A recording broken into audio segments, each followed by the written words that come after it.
Hey BBs, welcome back to the Blended Podcast, where we share with you all of the tea on how we have successfully built our businesses in the beauty industry. Actually, in the last episode, Destiny touched on how she was building her clients in salon with using only social media. We just wanted to talk to you guys about how we have been able to both build successful businesses within this industry by leveraging social media, and that you don't really have to have a huge following. And like, we put so much pressure on ourselves to have more followers and all these things, and that does not account for more money or more success in business. Destiny, why don't you tell them? That is so huge because I 1000% used to get trapped into that. Me too. And something that honestly really opened my mind was I had another service provider that I was like referring clients to just because she had done something on my brows. And she brought up to me one time, she's like, honestly, I get more clients from you than I get from like my influencer clients. Are you serious? Yes. Really? Yeah. So okay, that is blowing my mind because I know who does her brows. So it just kind of goes to show you that like the amount of followers you have does not matter. The value that you're giving. And like me personally, I really try to engage with my following. They trust me a lot more because like I'm humanized. And I feel like when you get to a certain amount of followers, sometimes it's easy to lose that like personal engagement. Yeah. So don't let the amount of followers you have discourage you. I think it's also been humbling for us because like we both already have a good amount of following on our business pages, but building Blended, like when we just hit 300 and we were so excited. Yeah. We're like, oh my God, 300 people care about our podcast. And it's just so fun because like on the other end, I'm like, oh, I need more followers on my hair page, but it's just been so cool to see that. So I definitely started utilizing Instagram from the beginning within my career. Social media, it can be really hard. I'm not going to lie. But we have to use it to our advantage because it is a free resource. And that's what I have to tell myself. For now. When I the shade. That's what I have to tell myself when I do get discouraged. I'm like, you know what? I'm not paying for this. Yeah. So like, I have to make it work for me. It's a great way to use a portfolio. We don't have to have like the old school magazines or actual website of your portfolio because your Instagram is right there with everything that you need. I think something that really, really helped me when I built my business was not just posting about hair, but posting about me. Yes. Because at the end of the day, people want to know who you are. You are your business. You are your brand. And we have to remember that. Even if you're working for a salon, even if you're working for another company, at the end of the day, when you're providing a service, you are your brand. Yeah. And you need to display who you are as a person because we're in Jacksonville, or if you're in an oversaturated city, it's really easy to kind of feel like there's a competition around you and like be discouraged because everyone's around you. So a way that you can build confidence in yourself and really create your own brand is by creating your own brand and like displaying that. You know, you need to put a face to what's going on. It makes it more personable. You never know who you can connect with by something that you share. And I'm not saying like you have to be personal and talk about your breakup. No, girl. I'm just saying, I mean, like, you can if you want to, but yeah, like I'm things that you love, silly things, or your style. I've connected so much with people just from my style. Like I share my outfits of the days, or my son or my dog now. And so people like come and they're like, how's Charlie? How's Nico? Really? You know, That's so all the time. I've had people out in public. My husband, he's so ridiculous. He likes to tease me because like I'm on social media all the time. He's like, you're like you think you're a little like local influencer. And I'm like, but because I put my personality out there, I will go to Target and people will be like, oh my God, I follow you on Instagram. I just had a girl the other day. I was at Kava.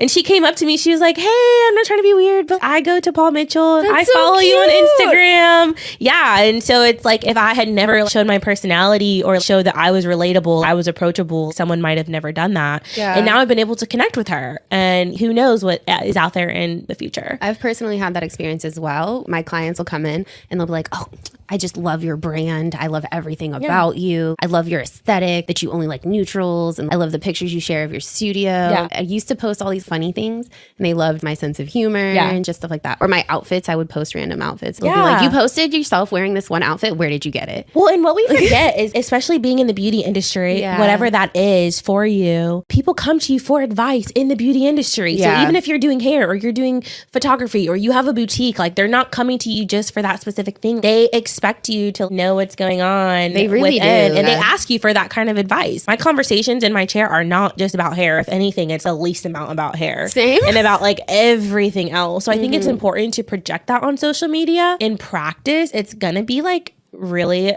cringy at first. Yeah, like, you feel weird. You turn on the camera and you're like, I'm talking to no one. Yes. But you're at least talking to one person. Yeah. You know? And it gets more comfortable. Like I've re-recorded stuff so many times. I'm like, oh my God, I talked too slow. Or I said too many times. Or I said like too many times. I want to get it out there, you know? So keep doing it, as cringy as it is, as uncomfortable as it is. Keep posting, showing up on your stories, showing up on your feed.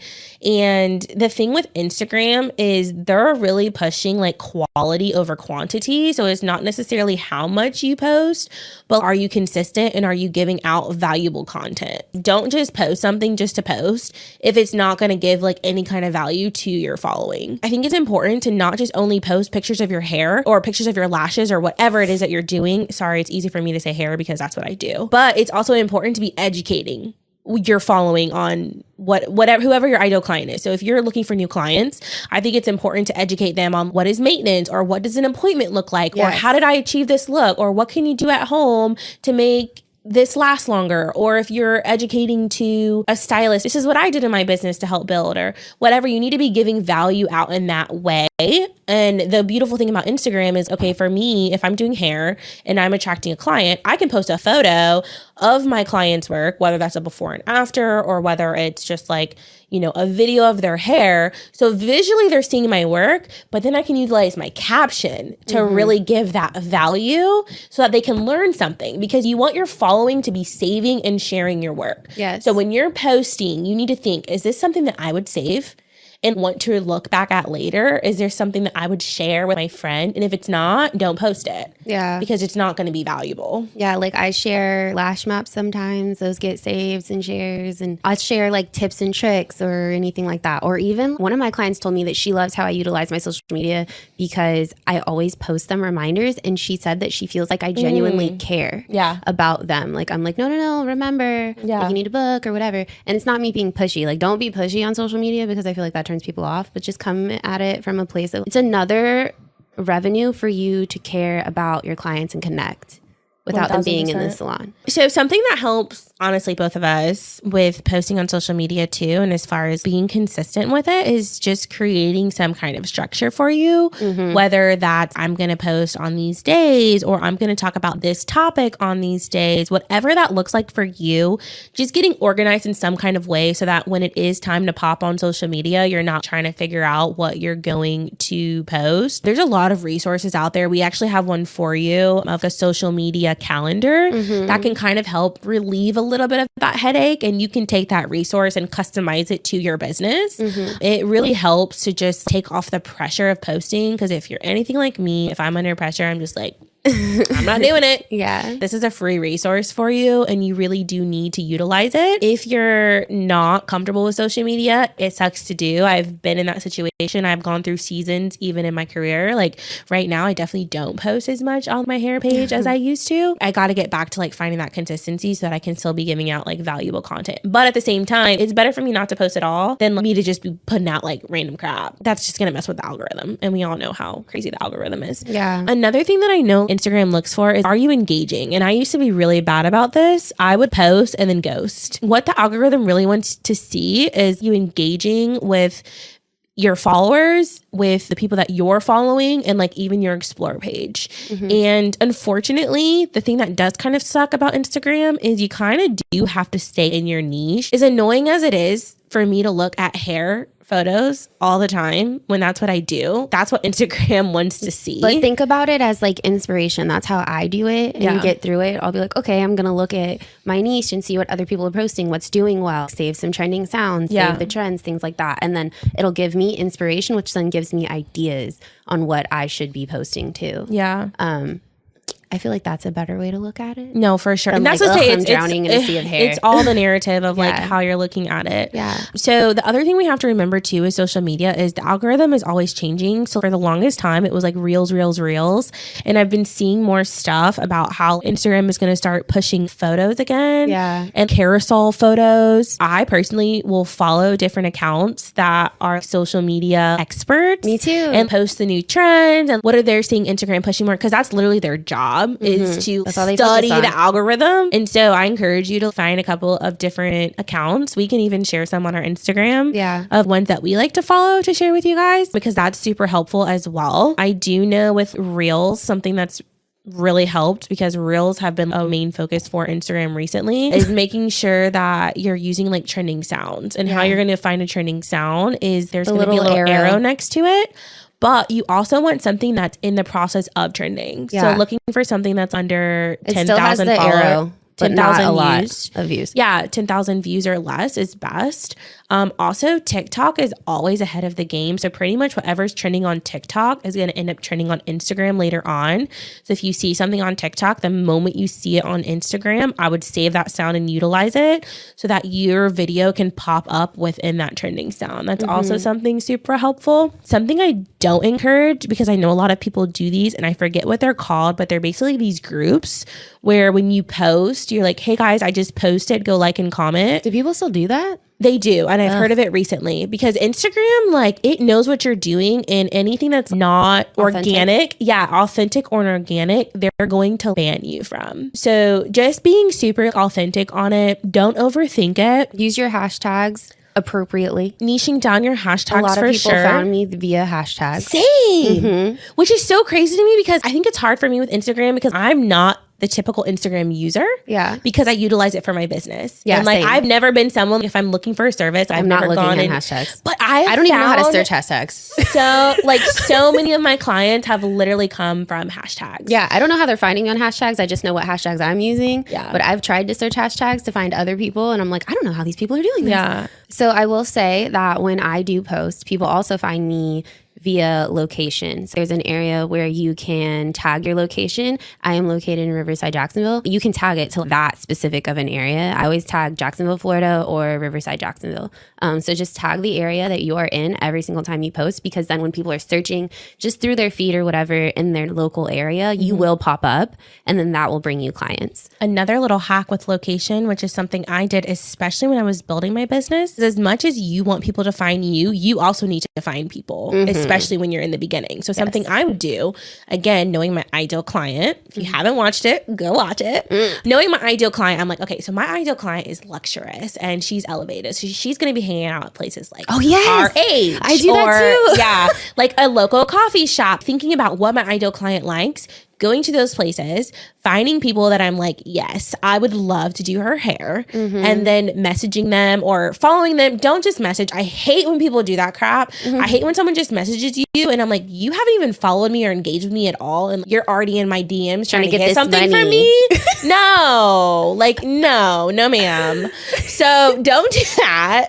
Like, follow with them, engage with them, show them that you actually care about them as a human Be and a not just the person. money in your pocket. Yes. And you can build so many relationships with that way. I had my assistant, that's how she found her models, was doing that. Even if you're in the point of like the very, very beginning of your career, you could even do things like, I'm going to offer you a free blowout or a makeup application or whatever the case is. It's a great way to just get people in your chair to create that content so that you can then, begin to market and push that out. So that's another really like cool way to utilize location as far as like Instagram goes. To give you guys some actionable steps and tools, we both swear by Canva. Yes. We love Canva.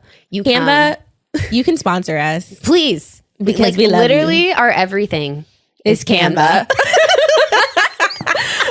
So I use Canva for the Soroki Lash Studio page, and then I also use Canva for Blended. Yeah. And so does Destiny. We have a shared page where we can both go on and create templates for everything that we're going to post. I also post a lot of the branded stuff for the lash company via Canva. You can schedule everything. Y'all. Yeah. Just a couple of days ago, I scheduled stuff out for like 3 months. Yeah. It's great. So even if you do have a busy season, you can make sure you're appearing and giving value. Yeah. And even Canva, where you can literally create fonts and colors for your brand so that it's very consistent with N, because for us, aesthetic is like everything. Number one in our business. But yeah, so that's a great way too. She said there are different planning apps that you can use.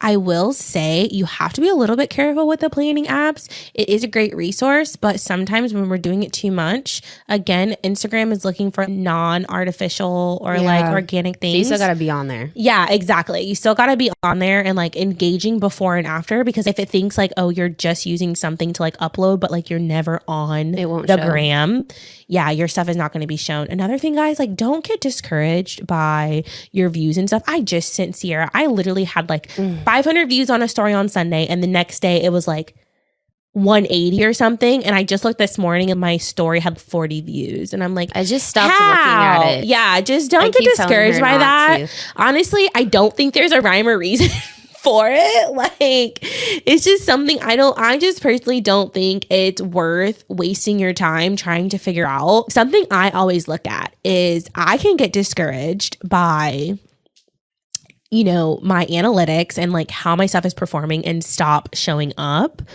Or I can continue to post valuable content so that even if it's one person on my page, they're still finding value there. I feel like a lot of people are just expecting to post and go viral. And it's like, that's not the reality. If you have a post go viral, but you have no authentic and valuable content on your feed, but it doesn't help your business at all because you don't have things in place for people to actually want to follow you. Just because you go viral doesn't mean that you're going to pop off and become this super successful. One of my clients has a ton of followers on TikTok, and I was kind of talking to her about it because I'm like, should I go on TikTok?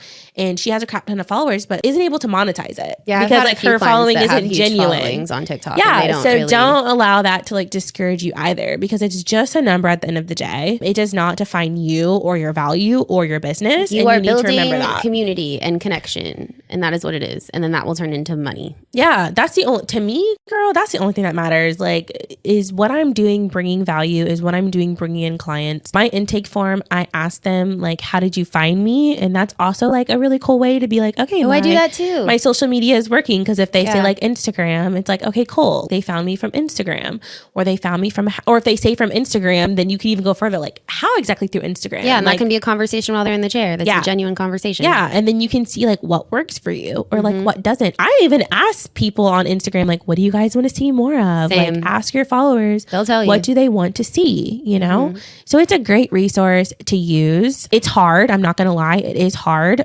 but it's valuable if you use it, and just don't give up. Yeah. I want to say, make sure that you DM us so that you can get the actionable tool to have a content planner. It's going to give you quarterly goals, the yearly goal, monthly goals, and an entire roadmap to plan out all of your content. Yeah, so just DM us your email and social media calendar, and then we'll get that emailed over to you guys. Yep. Bye. Bye. Thanks for being our blended babes, AKA BBs. Join the conversation and let your voice be heard. If you're ready for a revolution, don't forget to leave us a review wherever you're listening, and follow the journey on Instagram at blended_podcast. Share this episode with your BB who is ready to beautify the beauty industry and rewrite the standards. Get all the tea from this episode and more in the show notes. Bye.